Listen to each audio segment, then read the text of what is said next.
आज हम लोग एमए सेमेस्टर 2 के paper foreign policy of major powers का 3rd unit Chinese foreign policy पढ़ने जा रहे हैं। थोड़ा सा हम लोग चाइना का बैकग्राउंड और जो करंट पोजीशन है वो देखेंगे। फॉर्मली स्टार्ट करने से पहले चाइनीज फॉरेन पॉलिसी,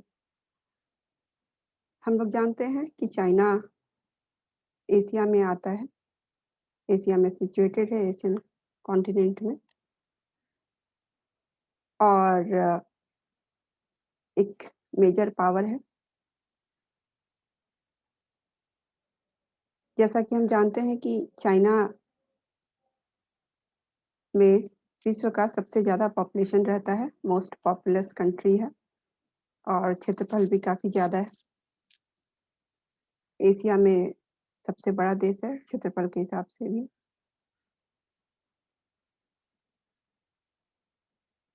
और हम ये भी जानते हैं कि चाइना जो है यूएन सिक्योरिटी काउंसिल का परमानेंट मेंबर है, 5 मेंबर्स में से एक है, वीटो पावर है। ये सब चीज़ें चाइना को काफ़ी पावरफुल बनाती हैं। तो हमें चाइना का फॉरेन पॉलिसी पढ़ना चाहिए, जानना चाहिए।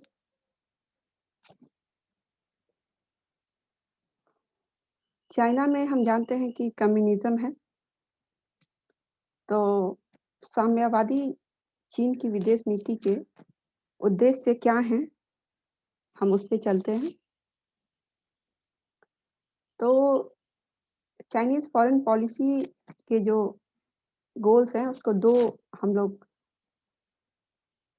कैटेगरी में डिवाइड कर सकते हैं। पहला जो उसका पर्पस है, वो है नेशनल इंटरेस्ट। ये किसी भी कंट्री का होता है, उसी तरह से चाइना का भी है। जो उसका नेशनल इंटरेस्ट है, उसके लिए सबसे अच्छा क्या है, वो परस्यू करेगा कोई भी कंट्री। और सेकंड जो है चाइना का फॉरेन पॉलिसी का जो एम है, वो है विश्वव्यापी क्रांति का दूरवर्ती लक्ष्य, यानी कि लॉन्ग टर्म में पूरे वर्ल्ड में जो है रेड फ्लैग लहराए, रिवॉल्यूशन हो और कम्युनिज्म पूरे विश्व में उसकी स्थापना हो। ये उसका अल्टीमेट लक्ष्य है।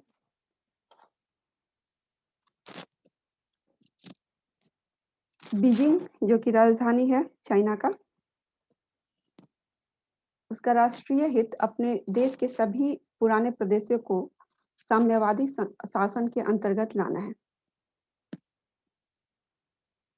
जैसा कि अभी मैंने बताया कि पूरे विश्व में कम्युनिज्म का, साम्यवाद का प्रचार प्रसार हो, सब जगह वही हो, ये एक अल्टीमेट लक्ष्य है। दूसरा मौलिक राष्ट्रीय सुरक्षा का है। किसी भी कंट्री के लिए उसका जो नेशनल सिक्योरिटी है, वो सबसे इम्पोर्टेंट होता है।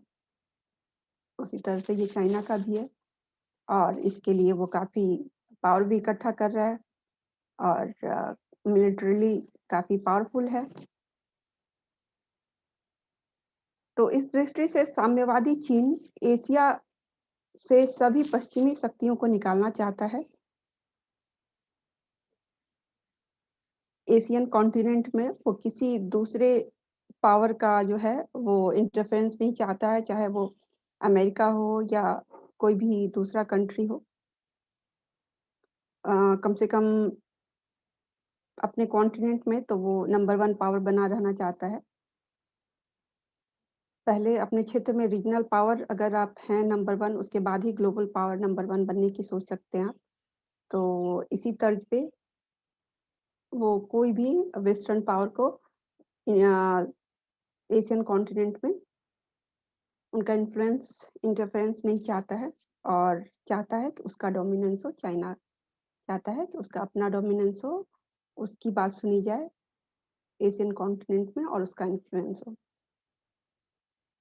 और जापान या भारत जैसे किसी अन्य एशियाई राष्ट्र को सुदृढ़ सैनिक शक्ति नहीं बनने देना चाहता। अगर इसको समझने की कोशिश करें तो चाइना ने इंडिया पे तब अटैक किया जब चीनी और हिंदी भाई भाई का नारा चल रहा था और फिर भी उसने अटैक कर दिया इंडिया के ऊपर।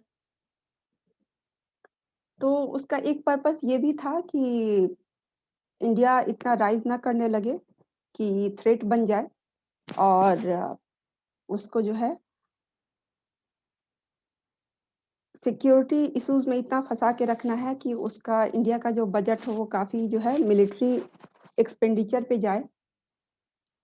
और जब मिलिट्री एक्सपेंडिचर पे बहुत ज़्यादा खर्चा होगा तो फिर और सब चीज़ों पे थोड़ा-सा ध्यान कम हो जाता है। सारे रिसोर्सेज जो है रिसोर्सेज में से काफ़ी जो है डाइवर्ट करना पड़ता है मिलिट्री एक्सपेंडिचर पर।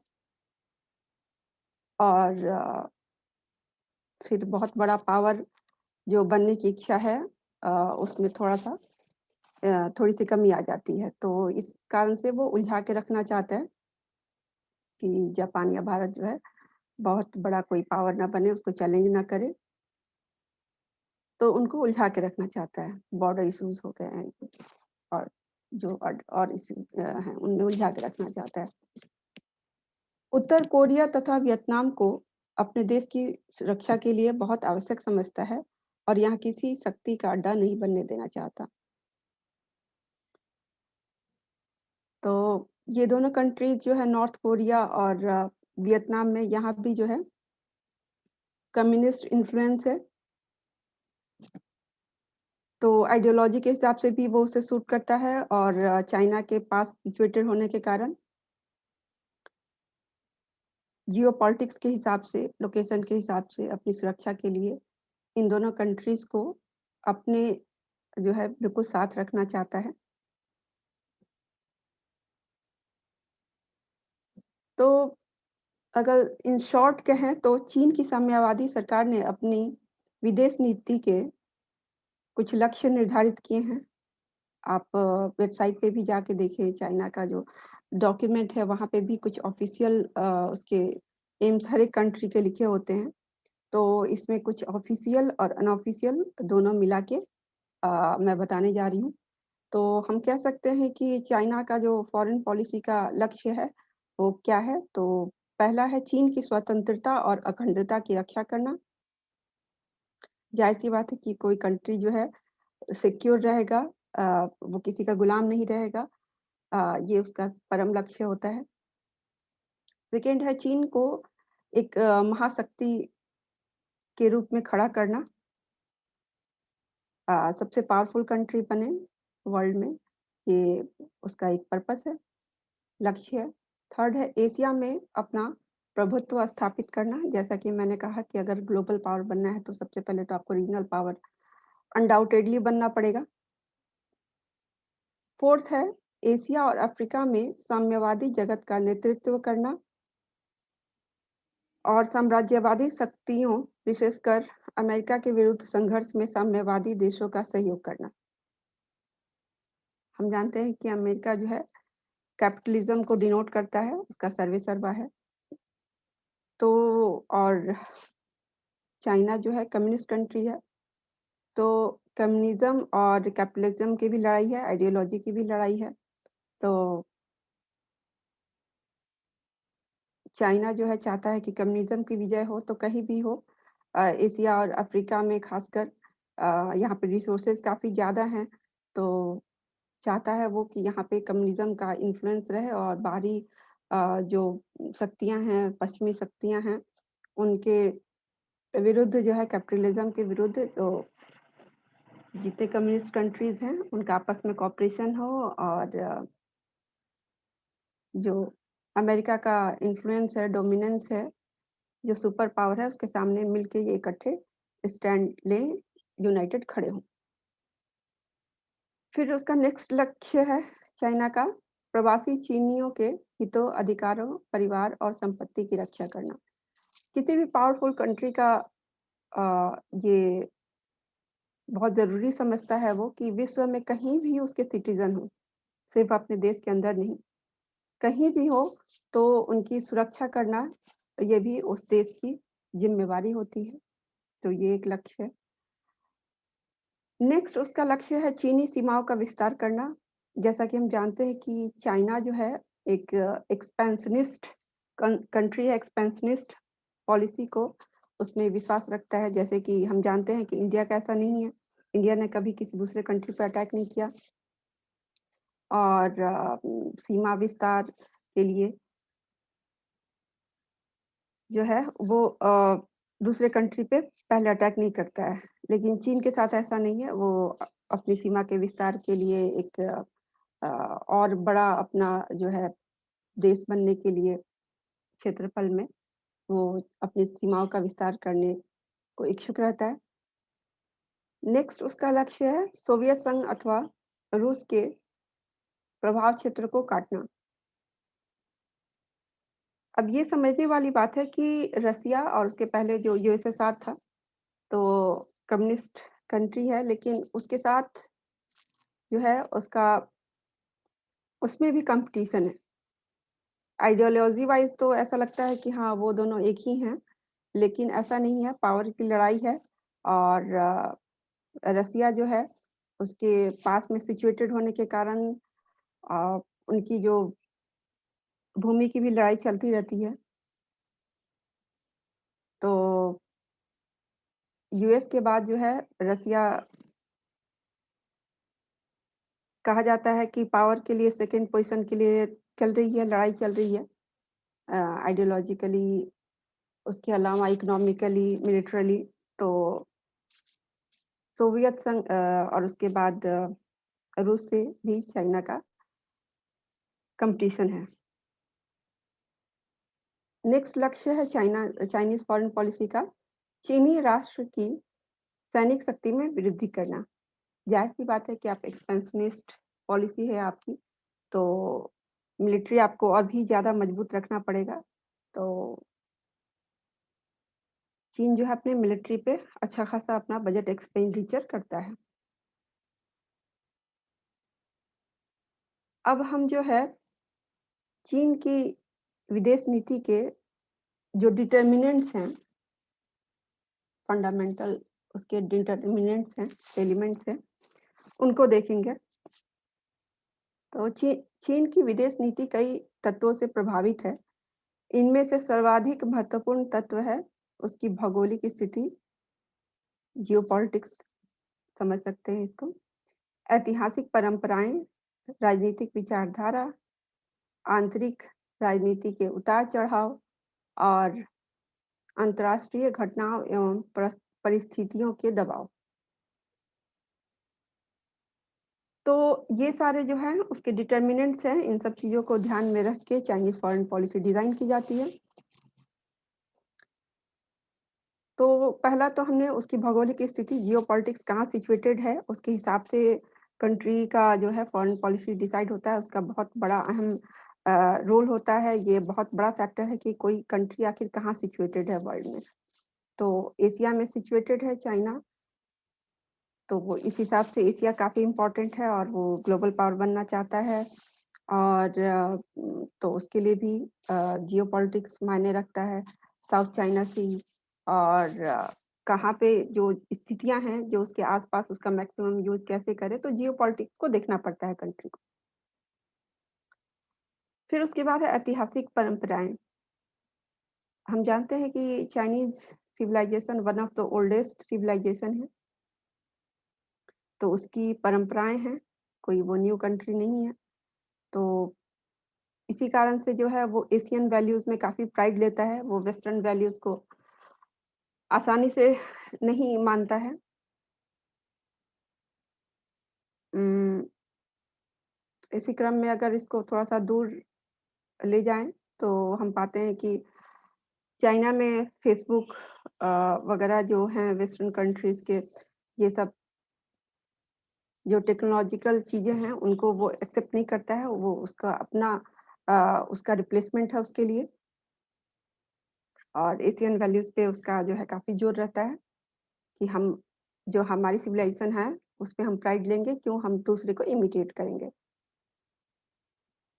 फिर उसकी राजनीतिक विचारधारा कम्युनिज़्म जो लेफ्ट आइडियोलॉजी कम से कम थ्योरेटिकली तो है ही प्रैक्टिकली तो अ, अभी कहा जाता है कि कैपिटलिस्ट कंट्री से भी ज़्यादा वो कैपिटलिस्ट है, लेकिन अभी भी थ्योरेटिकली सिद्धांत में जो है वो एक कम्युनिस्ट कंट्री है।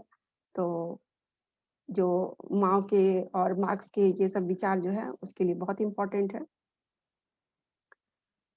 फिर आंतरिक राजनीति के उतार-चढ़ाव अ, वहाँ की जो इंटरनल पॉलिटिक्स है, उसमें कौन लीडर आते हैं और उसके हिसाब से भी थोड़ा बहुत चेंज होता है, लेकिन बहुत ज़्यादा चेंज नहीं होता है। अम,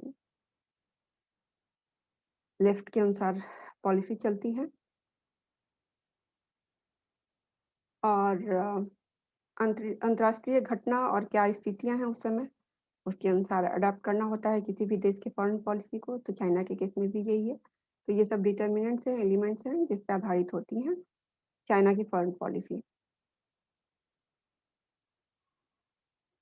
फिर आगे बढ़ते हैं, तो हम देखते हैं कि चीनी विदेश नीति का पहला प्रेरणा स्रोत उसके नेताओं का यह अगाध विश्वास है कि चीन विश्व की महाशक्ति है और उसे महाशक्ति की भूमिका अदा करनी है।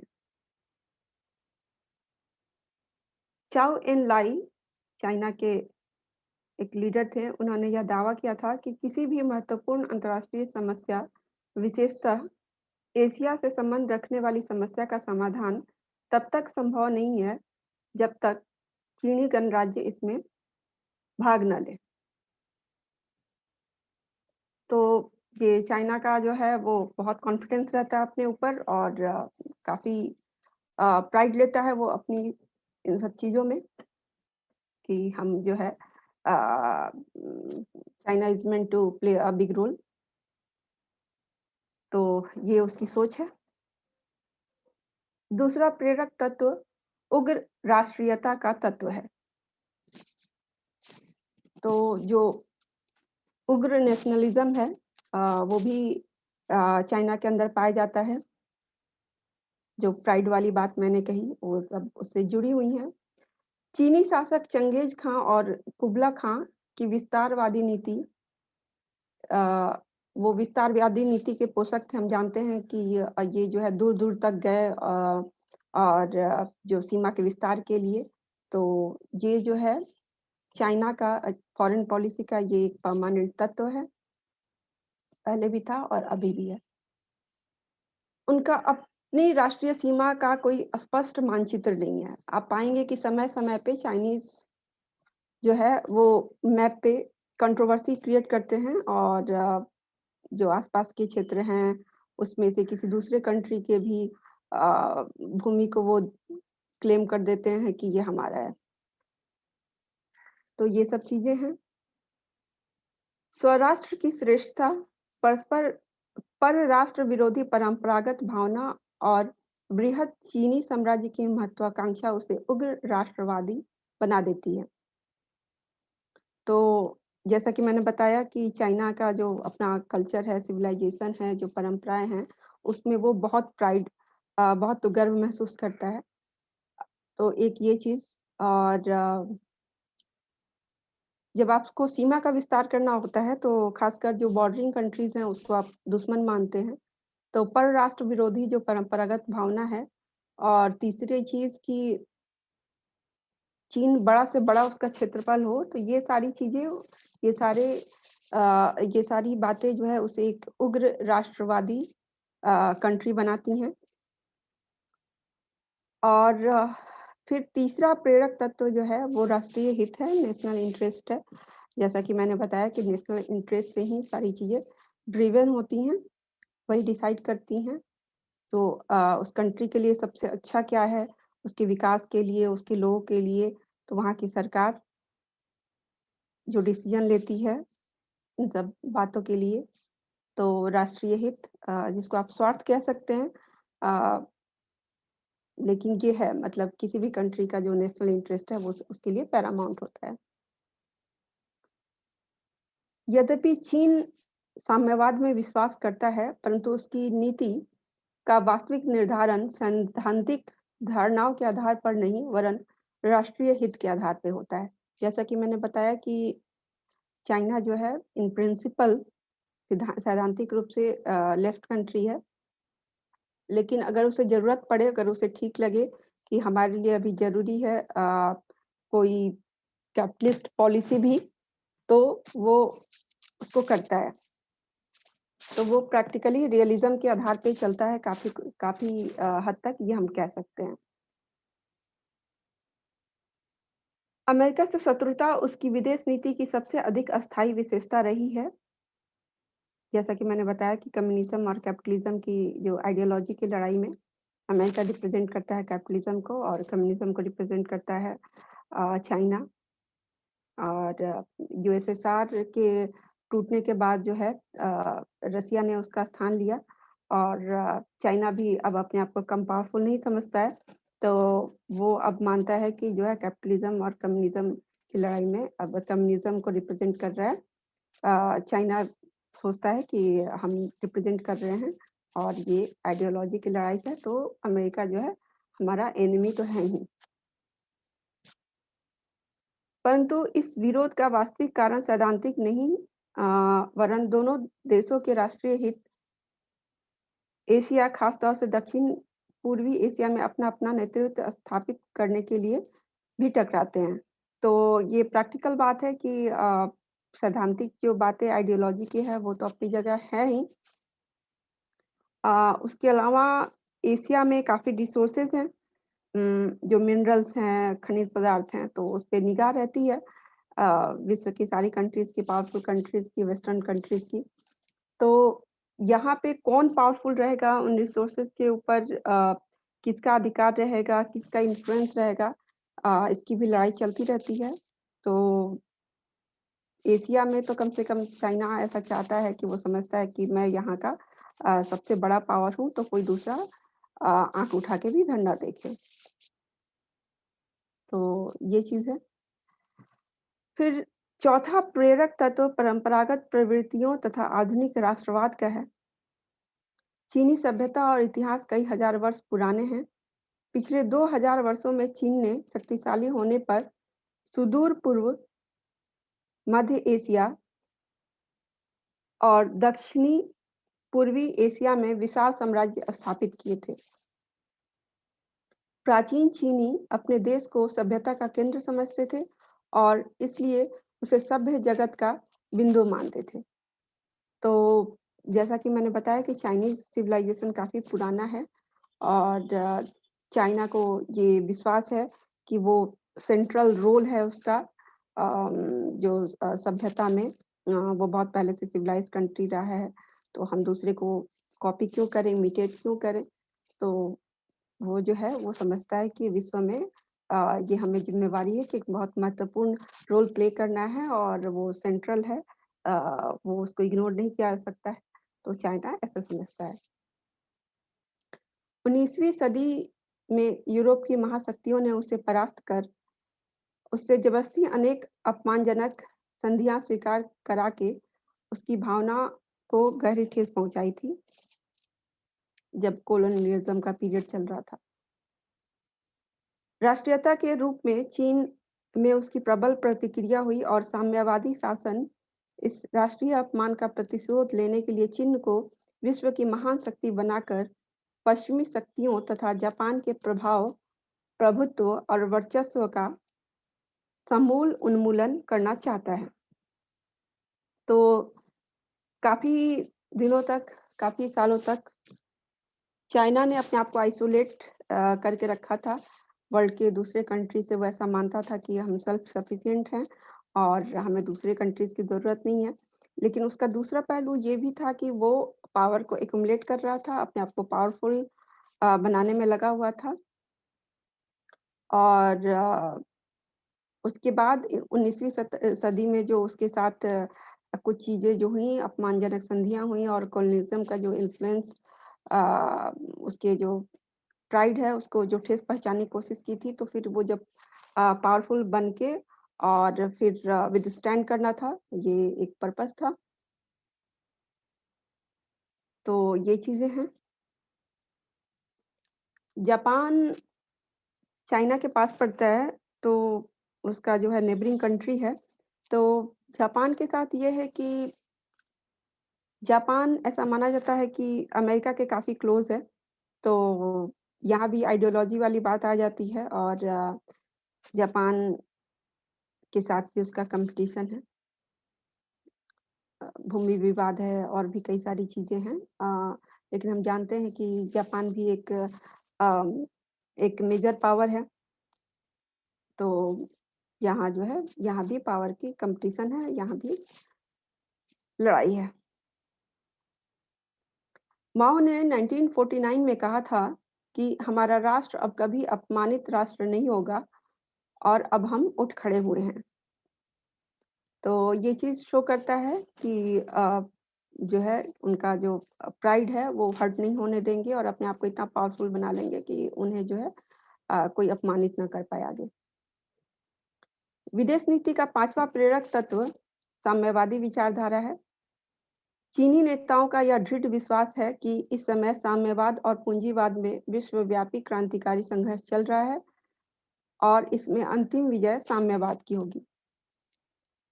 ये यूएसएसआर के समय में भी ये बातें थी कि जो है वर्ल्ड में अल्टीमेटली कम्युनिज्म की स्थापना होगी। तो ये चीज़ें हैं।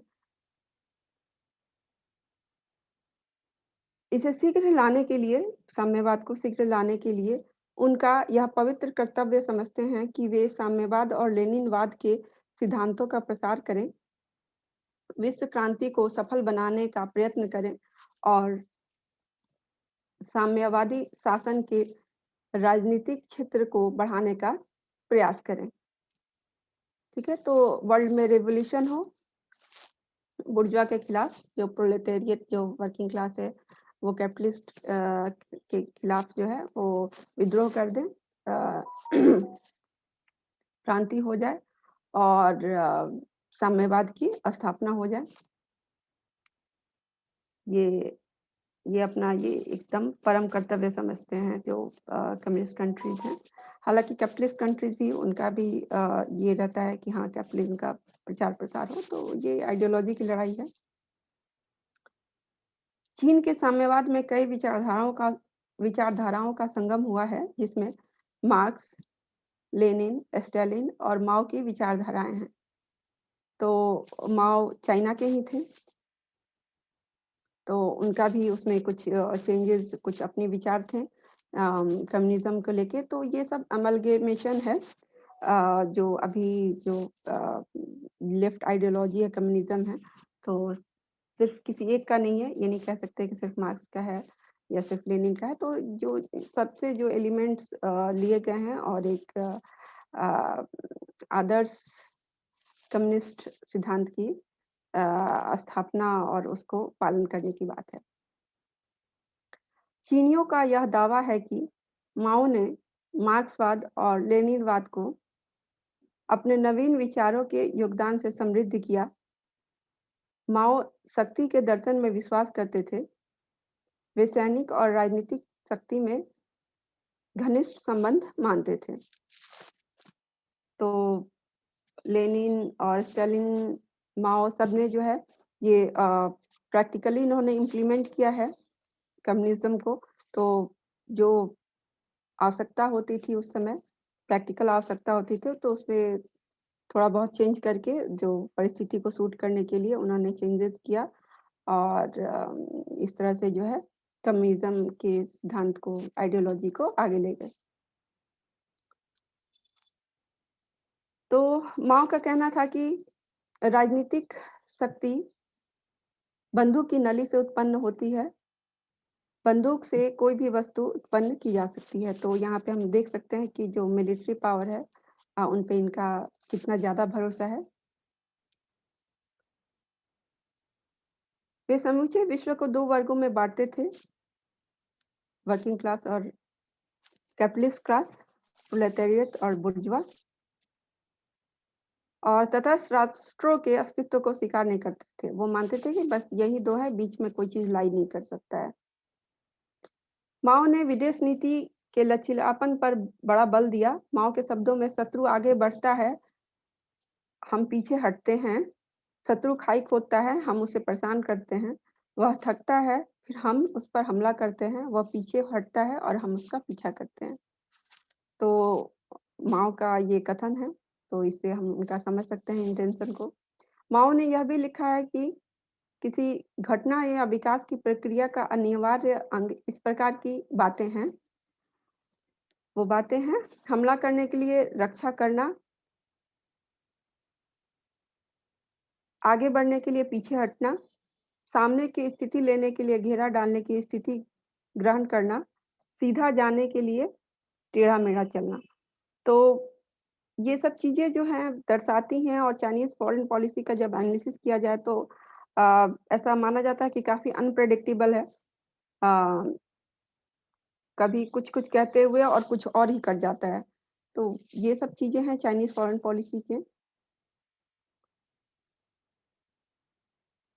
यथार्थ में आधुनिक युग में चीनी विदेश नीति में आए चमत्कारिक मोड़ का राजा देंग सियाओपिंग की प्रतिभा है। उन्होंने चीन में क्रांतिकारी एवं मूलगामी परिवर्तन दिए, जो बाद में जो है जो आए लीडर्स, लेफ्ट लीडर्स आए। जहां माओ ने अंतर्राष्ट्रीय साम्यवाद से हटकर समानांतर साम्यवादी विचार एवं साम्यवादी शासन के प्रतिमान स्थापित किए। साम्यवादी शासन व्यवस्था में उदारवादी अर्थव्यवस्था एवं सामूहिक नेतृत्व के मौलिक एवं सफल प्रयोग किए।